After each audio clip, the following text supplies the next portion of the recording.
Hi, I'm Debbie Bridge, and I'm here again with another Odes to Joy, and I'm pleased to introduce Alistair Birch, who has put together a really lovely video of his joys. Hi, my name's Alistair Birch. Writing down what things you do which bring you joy is a fascinating challenge. First up is acting Shakespeare. Having had a long time out of the theatre with family and work commitments, it was wonderful to get back to it some years ago, and great to have the chance to do things before it's perhaps too late and you regret missing the opportunity. I love speaking Shakespearean language. Its richness and its rhythm, it often feels like you're eating the words, and they're so delicious. And I love the wonderful sense of team and family which comes from the friendship pressure cooker of a large cast production. It's also great fun too to bring these fantastic stories alive for people. I remember one audience member enthusiastically saying after a performance, "I got inoculated against Shakespeare at school, but now I get it." That was so encouraging. Secondly, I love art, and that's been another rediscovery in more recent years. Everything from classical art through the Impressionists to modern art, abstract expressionism, contemporary sculpture. There's so often something that feeds the soul in this. I know it enriches mine. Thirdly, I'm loving learning the tenor saxophone. Now, none of these pictures are of me, maybe one day. It's another of those things I now have time to try before I perhaps run out of breath. I love the earthiness of the sound. And after many years of vamping around on guitar and piano, it's been so good to learn music in a more disciplined way. But great too to have space to play more freely, this time on a lead instrument. There are few things more enjoyable than sticking on a classic song and then just improvising over the top.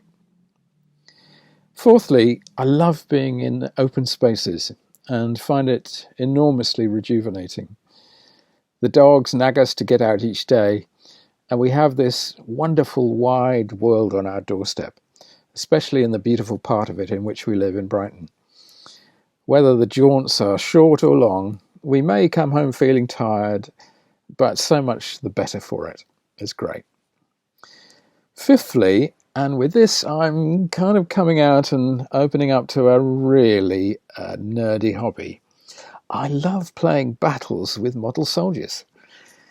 Yeah, I know. I think it all dates back to getting a toy castle and some red plastic guardsmen for my 4th birthday. I can still remember the stab of joy I felt when opening my present that day.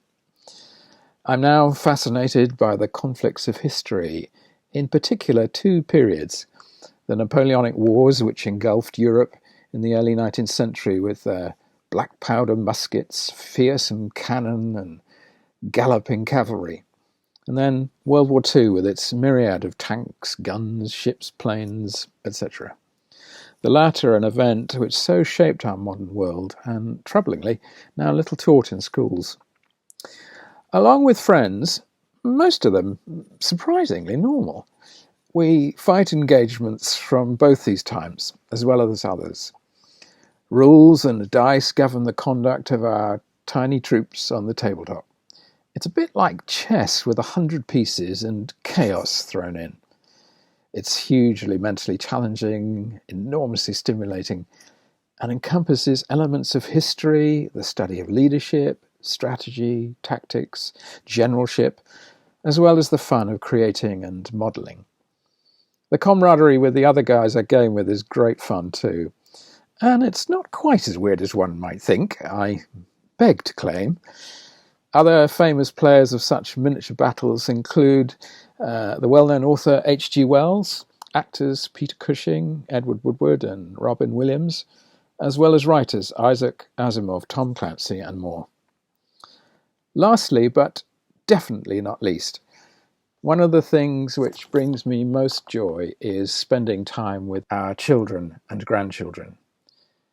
We have 4 children who are busy writing their stories and growing their own families, and a burgeoning flock of 10 grandchildren, soon to be 11. However, the closest of our grandchildren are 2.5 hours away, and most of them much further. We miss them terribly, particularly right now, and it's been months since we've seen them. Sometimes you just ache inside to hold them and be with them. They make us laugh all the time and are a constant wondering and surprising delight. It's great, too, to discover and join in the things which bring them joy, as well as to share with them some of your own loves. The American author and theologian Frederick Buechner wrote perceptively, "To have grandchildren is not only to be given something, but to be given something back. You are given back something of your children's childhood all those years ago. You are given back something of what it was like to be a young parent. You are given back something of your own childhood even, as on creaking knees you get down on the floor to play tiddlywinks, or sing about old MacDonald and his farm, or watch Saturday morning cartoons till you're cross-eyed. It is not only your own genes that are part of your grandchildren, but the genes of all sorts of people they never knew, but who, through them, will play some part in times and places they never dreamed of. And of course, along with your genes, they will also carry their memories of you into those times and places too. The afternoon you lay in the hammock with them, watching the breezes blow. The face you made when one of them stuck out a tongue dyed ice lolly blue at you. The time you got a splinter out for one of them with the tweezers of your Swiss Army knife. On some distant day, they will hold grandchildren of their own, with the same hands you once held them by, as you searched the beach at low tide for Spanish gold. In the meantime, they are the freshest and fairest you have." Our eldest grandson, Boaz, painted a picture of where he'd like to go when lockdown ends. Cape Town, no less, where he spent the first few years of his little life. So I painted him a picture of their house, and we wrote back and said, "This is where we'd most like to go when lockdown is over. Some of our favourite people in the world live there." Roll on that day. Happy, joyful day it will be. Thanks for watching.